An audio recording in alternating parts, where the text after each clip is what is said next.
నమస్తే, welcome to Telugu one news. నేను గోపికృష్ణ. అడుసుమిల్లి శ్రీనివాస్ గారు అనలిస్ట్ ఉన్నారు మనతో. శ్రీనివాస్ గారు నమస్కారం సార్. నమస్కారం అండి. సార్, ఎన్ఆర్ఐలకి టిక్కెట్లు ఇస్తే నష్టపోయే పరిస్థితి ఉంటుంది పార్టీ అనేటువంటిది టీడీపీలో మొన్నటి వరకు ఒక చర్చ జరిగింది. ఎన్ఆర్ఐలకి టిక్కెట్లు ఎలా ఇస్తారని కూడా కొంతమంది ప్రశ్నిస్తూ వచ్చిన సందర్భం మనం చూసాం. అయితే గుంటూరు ఎంపీ టికెట్ విషయంలో పెమ్మసాని చంద్రశేఖర్కి దాదాపు కన్ఫర్మ్ అవుతున్నట్టే కనబడుతుంది. అందుకు సంబంధించిన గ్రౌండ్ కూడా ప్రిపేర్ అవుతున్నట్టే కనపడుతూ ఉంది.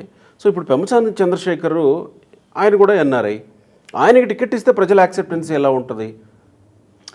ఈవెన్ పార్టీ టికెట్ ఇస్తుంటే ప్రజలు ఒప్పుకుంటారా? ఇప్పుడు మీకు ఒక విషయం చెప్పాలండి.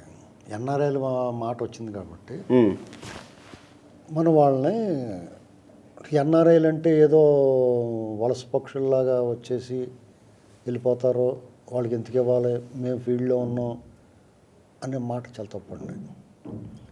ఈ దేశంలో మన రాష్ట్రంలో ఇక్కడి నుంచి ప్రవాసాంధ్రులుగా, ప్రవాస భారతీయులుగా విదేశాల్లో అక్రాస్ గ్లోబ్ స్థిరపడిన వాళ్ళు ఉన్నారు చూసారా. మీకంటే నాకంటే ఈ దేశం పట్ల, రాష్ట్రం పట్ల, మాతృభూమి పట్ల వాళ్ళకున్న ప్రేమ 1000 రెట్లు ఎక్కువ. మనం నిత్యం చచ్చేవాడికి ఎవడెడతాడు అన్నట్టుగా మన రోజు ఎదురుపడే వాళ్ళ మీద ప్రేమ ఏముండవు. వీళ్ళందరినీ విడిచిపెట్టి హాస్టల్కి వెళ్ళిన విద్యార్థి, చిన్న పిల్లవాడిని హాస్టల్లో వేస్తే తల్లిదండ్రుల కోసం ఎంత బెంగ ఉంటుంది? అవును, బెంగ ఉంటుందా ఉండదు? అవును, డెఫినెట్గా అదే ఫీలింగ్ వాళ్ళకి. ఈ దేశం పట్ల, రాష్ట్రం పట్ల, వాళ్ళ ఊరు పట్ల, వాళ్ళ సొంత ఊరు పట్ల, వాళ్ళు తిరిగిన పరిసరాల పట్ల వాళ్ళకి నిద్రలేని రాత్రులు ఎన్నో గడుపుతారు వాళ్ళు. మీకు వాళ్ళు పొద్దున్న లెగిస్తే పేస్ట్ మీద బ్రష్ చేసి వాళ్ళు ఉన్నాడు, మీ గొడ్లు ఉతికి వాళ్ళు ఉన్నారు, మీకు ఇస్త్రీ చేసి వాళ్ళు ఉన్నారు, మీ ఇంట్లో గిన్నెలు కడుగుతానికి మనిషి ఉన్నాడు, మీరు తింటే వడ్డించి వాళ్ళు ఉన్నారు. వాళ్ళన్నీ వాళ్ళే చేసుకోవాలండి. ప్రతిరోజు పగలు రాత్రి వాళ్ళు శ్రమించి వాళ్ళ మేధస్సుని మదించి ఒంటి శారీరక శ్రమ చేసి కష్టపడి 4 రూపాయలు సంపాదించుకుని వాళ్ళు స్థిరపడి మన దేశానికి, మన రాష్ట్రానికి, మన ప్రజలకి ఎంతో కొంత చేయడానికి వాళ్ళే ఉన్నారు సిద్ధంగా. ఏ కలామిటీ వచ్చినా, ఏ విపత్తు వచ్చినా, తుఫాన్లు వచ్చినా, వరదలు వచ్చినా, కరువు వచ్చినా, కరోనా లాంటి ప్రపంచాన్ని వణికించిన విపత్తు వచ్చినా వాళ్ళ చారిటీ చూడండి ఒకసారి, మీరు గమనించండి. అమరావతి రైతులు ఉద్యమం చేస్తే వాళ్ళు ఎంత అండగా నిలబడ్డారండి. వైజాగ్ తుఫాన్ వస్తే కూడా చేశారు కదా. ఒకటి కాదండి, అనేక విషయాల్లో వాళ్ళు చాలా, మనం అంటే ఇప్పుడు మీకు నేను చాలా క్లియర్గా చెప్తాను. అన్నా క్యాంటీన్ విషయంలో యలమంచిల్లోనూ పాతపట్నంలోనూ స్వయంగా నేను పాల్గొన్నాను. నాకు కూడా తెలుసు ఆ టీం. అన్నా క్యాంటీన్లు పెట్టించి సంవత్సరం నుంచి నడిపిస్తున్నారు వాళ్ళు. పార్టీ వాళ్ళకి అప్పచెప్పారు, జాతక నడిపిస్తారని అంతే తప్ప వాళ్ళే పెట్టాలనుకున్నారు. వాళ్ళకి ఎక్కడ ఎవరో ఉంటారు కదా బృందం, పర్యవేక్షణ బాధ్యతలు వాళ్ళకి అప్పచెప్పారు, పార్టీకి ఇచ్చారు. అన్నా క్యాంటీన్ అంటే వైసీపీ వాళ్ళు వాళ్ళ దరిదాపులో వాళ్ళు తినేస్తారు, వాళ్ళు పెట్టరు కదా. అందుకని టీడీపీ వాళ్ళకి ఇచ్చారు. ఎందుకు ఇవ్వాలండి వాళ్ళు? వాళ్ళకి ఏంటి లాభం? ఇప్పుడు అన్నా క్యాంటీన్ పెట్టించిన ఒక గ్రూప్ ఉంది, ఎన్ఆర్ఐ మహిళా వింగ్. వాళ్ళైనా ఎమ్మెల్యే టికెట్ అడిగారా? ఇక్కడ ఏ రకమైన వాళ్ళకి లాభాపేక్ష లేదు. నేను స్వయంగా విన్నాను వాళ్ళతోటి, వాళ్ళ మాటలు. వాళ్ళకి స్టేట్ ఇంట్రెస్ట్. ఇంత దుర్మార్గం, అరాచకం జరుగుతుంది, ఏమైపోద్దాం మా రాష్ట్రం, మా వాళ్ళు అంటే మా కులం కాదండి, ఆ ఊరు, ఆ గ్రామం, ఆ మండలం, ఆ జిల్లా, ఆ రాష్ట్రం ఎలాంటి గత వైభవం ఏంటి, ఇలాగైపోయింది, పరువు పోతుంది, ఆత్మగౌరవంకి సంబంధించిన విషయం. వాళ్ళ ఆవేదనతో పోల్చుకుంటే మన నథింగ్ అండి. ఇలాంటి పరిస్థితుల్లో పెమ్మసాని చంద్రశేఖర్ గారు ఎన్ఆర్ఏ. ఇక్కడ మనం ఒకటి గమనించాలి. ఒక పార్టీ, రాజకీయ పార్టీ ఉంటే రాజకీయ పార్టీకి సంబంధించిన నాయకులు, కార్యకర్తలు కొంతమంది ప్రజల్లో పనిచేస్తారు పార్టీ కోసం, కొంతమంది పార్టీ కోసం పనిచేస్తారు. తెలుసా? అవునవునవును. పార్టీ కోసం పనిచేసిన వాళ్ళు బయటికి తెలియకపోవచ్చు. ప్రజల్లో పార్టీ కోసం పనిచేసే వాళ్ళు పార్టీకి, ప్రజలకి తెలుస్తారు. పార్టీ కోసం పనిచేసిన వాళ్ళు పార్టీకి మాత్రమే తెలుస్తారు. పార్టీ కూడా పనిచేయాలి కదా. అవును. పార్టీని ఇప్పుడు నువ్వు యుద్ధం చేస్తున్నావు, నీ కూడని పెట్టాలి కదా చపాతీలో ఏదో. డెఫినెట్గా. మరి అందుకని మిలిటరీలో వంట మేస్త్రి కూడా మిలిటరీ జవాన్ అవుతుంది. అవును. అలాంటి పరిస్థితి. ఆయన పార్టీకి పనిచేసాడు, పార్టీకి పనిచేస్తున్నాడు. నరసరావుపేట పార్లమెంట్, గుంటూరు పార్లమెంట్ అంటున్నారు పెంసాని చంద్రశేఖర్ గారిని. నరసరావు పార్లమెంటు, ఆ పార్లమెంటు పరిధిలో ఆయన చారిటీ, ఆయన చేసిన పనులు చాలా ఎక్కువ ఉన్నాయి. నేను చిన్న శాంపిల్ చెప్పి అనేక మంది బోర్లు వేయించాడు ఆయన మెట్ట ప్రాంతంలో. ఇది ఇవాళకి పార్టీ కూడా ఎవడ పడితే అని తీసుకొచ్చి కూర్చోబెడతండి. ఓకే, పార్టీకి పనిచేస్తేనే కూర్చోబెడతారు, ముత్తునింత కూర్చోబెడతారు. అంటే ఎన్ఆర్ఐలకు టికెట్లు ఇచ్చే విషయంలో, ఎన్ఆర్ఐలు టికెట్లు అడిగే విషయంలో ఇక్కడ ఉన్నటువంటి వాళ్ళు అభ్యంతరాలు వ్యక్తం చేయడం మీద చర్చ జరిగింది. అవునండి, చర్చ జరుగుద్దండి, చర్చ జరుగుద్ది. ఒక్క వెనిగండ్ల రాముకి ఇచ్చినప్పుడు కూడా చర్చ జరిగింది. తర్వాత భాష్యం ప్రవీణ్ విషయంలో కొంత చర్చ జరిగింది. సో ఇప్పుడు పెమ్మసాని చంద్రశేఖర్ విషయంలో కూడా అలాంటి చర్చ జరుగుతున్న నేపథ్యంలో యాక్సెప్టెన్సీ వస్తుందా? పెమ్మసాని చంద్రశేఖర్ గారికి అబ్జెక్షన్ లేదు.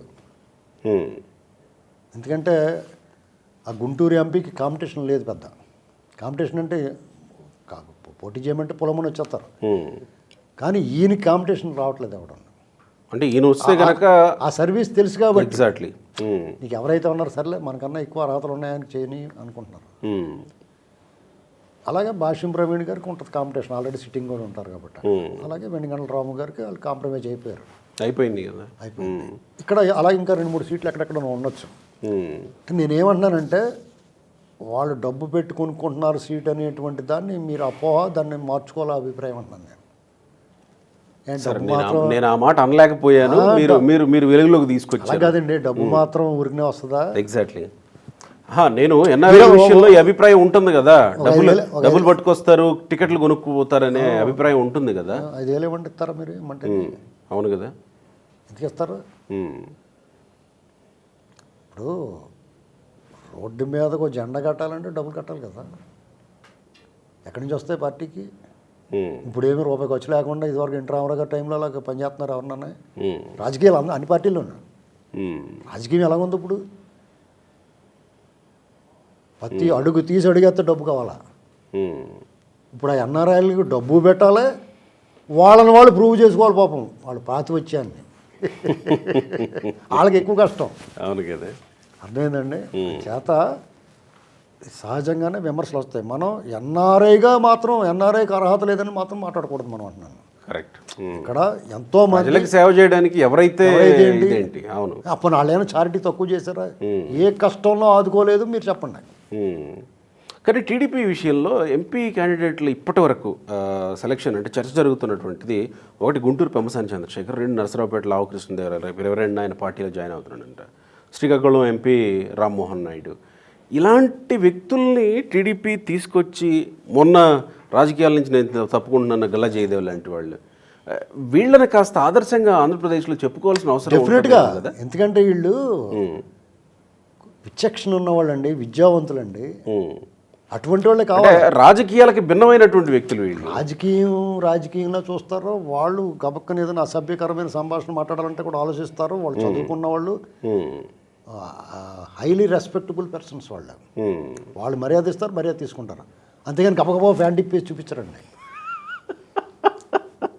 పార్లమెంట్లో బెంచులు దూకేసి పచ్చిబూతులు మాట్లాడరు వాళ్ళు. హుందాతనం కావాలండి. నాయకుడు అంటే ఆదర్శవంతంగా ఉండాలా. ఎంతమందిలో ఉందండి, ఏం మాట్లాడుతున్నారో చూస్తున్నాం కదా, జుగుప్సాకరమైన భాష. మీ ఎండి గారు ఏమన్నాడు? చిచ్చి మీ వెళ్తాడు, నాకు కూడా ఇలాంటి దాంట్లో నేను రాను, ఇలాంటి రాజకీయాల్లోకి అన్నాడు. అంటే కాంట్రీ జుమ్మేయించుకున్నారు కొంతమంది అలాగా. అంతే కదా, వాళ్ళ ప్రవర్తన వల్ల, వాళ్ళ వ్యవహారం వల్ల, వాళ్ళు వ్యవహరించే తీరు వల్ల.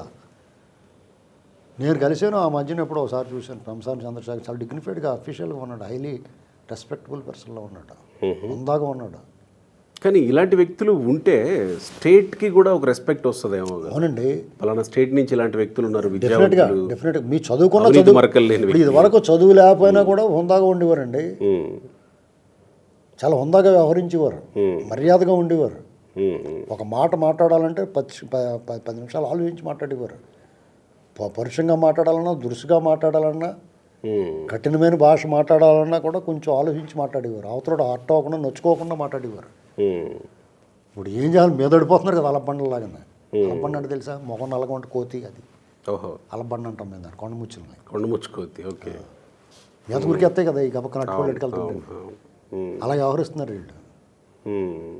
సో టీడీపీ ఒక సైన్ అయితే ఇస్తుంది ప్రజలకి, ఇలాంటి వ్యక్తుల్ని మేము చట్టసభలకు మీకు టీడీపీలో ఇప్పుడు అలాంటి వాళ్ళే ఉన్నారు. తీసుకు. అందులోంచి వచ్చి అందులో ఉండలేక బయటకు వచ్చేసి వాళ్ళు నోటి దూరం తీర్చుకుంటున్నారు కొంతమంది. టీడీపీలో ఉన్నప్పుడు ఇప్పుడు సపోజు నో స్మోకింగ్ అన్నారు అనుకోండి, స్మోకింగ్ అలవాటైన వాడు ఏం చేస్తాడు, నాలటువంటి ఒగ్గబెట్టి కూర్చుంటాడు, బయట రాగానే రప్పమని కాల్చేస్తారు కదా బయటకు వచ్చి. అలాగే వాళ్ళు ఇప్పుడు కొడాల నాని గారు, రోజా గారు ఇలాంటి వాళ్ళు ఏం చేస్తారంటే టీడీపీలో ఉన్నట్టు మాట్లాడుతూ ఉండదు వాళ్ళకి. కేసీఆర్ నాని మొన్నటి వరకు కేసీఆర్ ఇలాంటి వాళ్ళకి నోటి దురద వచ్చి ఆ దువ్వెనిచ్చి గొక్కోవాలి నాలికిన వాళ్ళు. ఆ దురద తీర్చుకోవాలంటే బయటకు వచ్చి ఆ పార్టీలో పోతే స్వేచ్ఛ అవడేమని ఇంకా తిట్టరా అంటాడు ఆయన. అది వేరే కదా, వాళ్ళకి వేరే దారులు మూసిపోతాయి, ఇంకెక్కడికి వెళ్తారు. ఇప్పుడు నాని గారికి సడన్గా దెబ్బేసాడు జగన్మోహన్ రెడ్డి, ఏమీ పిక్కోలేడు, నోరు మూసి కూర్చోవాలి, ఏ పార్టీ కూడా తీసుకోండి. కృష్ణదేవరాయలు అలాగే కాదు కదా, రండి అని కేకెత్తారు అలాంటి వాళ్ళు. మర్యాద కుర్రాడు హుందాగా ఉంటాడు, మంచి కత్తిలాగా. పైగా అతని మీ పార్టీలకు అతీతంగా అతను వైసీపీ వాళ్ళు కూడా ఓట్లేసేస్తారు అతనికి. ఇప్పుడు అక్కడ మీరు చూడండి, రేపు అతను పార్లమెంట్లో, అతను నరసరావుపేట పార్లమెంట్లో నిలబడిన రోజుని ఆ పార్లమెంటు పరిధిలో ఉన్న నియోజకవర్గాల్లో 7 నియోజకవర్గాలకు వెళ్తారు. టీడీపీకి 1,00,000 ఓట్లు వచ్చినాయి అనుకోండి, అదే పార్లమెంట్ నియోజకవర్గంలో ఆ నియోజకవర్గంలో టీడీపీ అభ్యర్థి కంటే ఇతను 10 లేకపోతారు. మీకు ప్రత్యేకమైన ఇదేముంది, మొన్న ఆ నియోజకవర్గ పరిధిలో ఉన్న అందరూ ఎమ్మెల్యేలు జగన్మోహన్ రెడ్డి దగ్గరికి వెళ్ళారు కదా, మాకు కృష్ణదేవరాయలే కావాలి బాబు అంటే ఆయనకి ఆ కుర్రోడి మీద ఎంత అభిమానం ప్రేమ చూపిస్తున్నారంటే కులం పేరు చెప్పి కుళ్ళిపోయి చచ్చిపోతున్నారు సన్నాసులు కొంతమంది. దాన్ని దాటు కలిపాడు ఆ కుర్రోడు. అసలు ఆ మనిషి ముఖంలో చూడండి, ఎప్పుడన్నా విద్వేషపూరితంగా కనపడతాం ముఖంలో. కరెక్ట్. ఫ్రెండ్లీగా ఉంటాడు, చాలా ప్రసన్నంగా ఉంటాడు, ఫ్రెండ్లీగా ఉంటాడు. ఇతను స్నేహం చేయాలనిపిస్తుంది. కొంతమంది చూస్తే ముఖం మొట్టమొదలాడితే ముఖం మీద కానీ పేలాలేస్తే ఆ పాప్కార్న్ అయిపోయి వచ్చేది బయట. ముఖం అంతా ఏపుడు కింద ఉంటుంది, ఏగిపోతూ ఉంటారు. ఏంటండి ఇప్పుడు కానీ ఆ జొన్న గింజలు వేసేమనుకలా ముఖం మీద అపాలమని పేలాలైపోతాయి. రైట్. మొత్తానికి టీడీపీ ఒక కొత్త తరాన్ని పరిచయం చేసినట్టుగా ఎప్పటికప్పుడు పరిచయం చేస్తుంది టీడీపీ. కరెక్ట్. అందుకని టీడీపీని ఒక విశ్వవిద్యాలయం అన్నారు. నేను కడియం శ్రీహరి గారు ఏమన్నారు, మా అందరితో ఒకటే స్కూలు, నేను కొంచెం సీనియర్ని అన్నాడు కదా. ఎక్కడికైనా చూసుకోండి వెళ్ళి, ఇప్పుడు మీరు చదువుకున్న స్కూల్ ఉంటుంది, లేకపోతే మీ కాలేజీ ఉంటుంది, ఆ ఓల్డ్ స్టూడెంట్స్ బ్యాచ్ అప్పుడప్పుడు మీటింగ్ పెట్టుకుంటారు. కొన్ని ఇప్పుడు గుంటూరు జేకేసీ కాలేజీ అలాంటి వాళ్ళు మేము జేకేసీ ఓల్డ్ బ్యాచ్ అని చెప్పుకుంటారు గర్వంగా. అలాగే ఈ నాయకులందరూ కూడా మేము మా టీడీపీ బ్యాచ్ మేము అందరం చెప్పుకుంటాం. అంటే అందులో ట్రైనింగ్ అయ్యి వచ్చారు. తర్వాత వాళ్ళు వెరితలలు వేయచ్చు, రకరకాల వికారాలు పోవచ్చు, అది వేరే కదా. వాళ్ళు చదువుకున్నంతసేపు అందులో ఉన్నంతసేపు చాలా పద్ధతిగా ఉంటారు. Right. Right sir, thank you.